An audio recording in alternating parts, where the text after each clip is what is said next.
What's up guys, Jacob Wall here.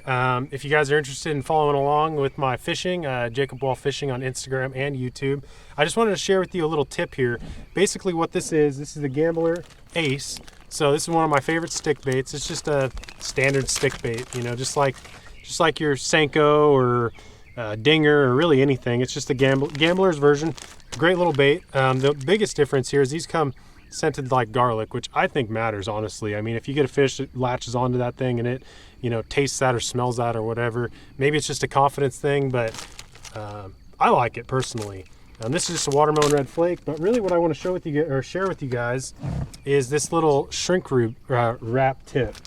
So basically what it is I buy this at, I believe Harbor Freight is where I got this. I got this a long time ago. It's lasted me a really long time. So what I do is I keep in here a lighter. I generally don't use this. I used to, but there's a few different sizes. I believe the size that I use the most is the 5/16. It's up here in this front part. And it comes in these little strips, just like this.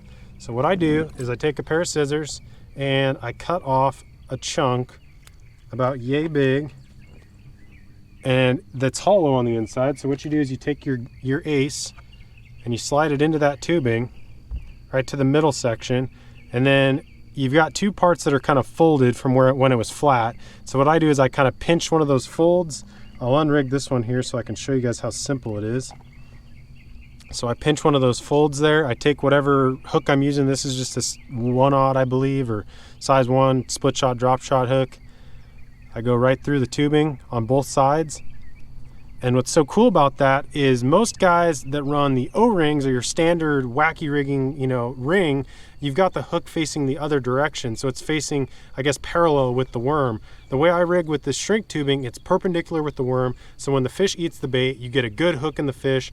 This tubing keeps the hook very rigid. It doesn't move around much. It doesn't get in the way, and the worm doesn't flop over like it does with your standard O-ring. Really cool rigging technique. I highly recommend you guys try that, and maybe it'll help save some worms. For me, it really helps me keep a bait in the water, especially in competition. So maybe you guys can utilize that technique and put more fish in the boat.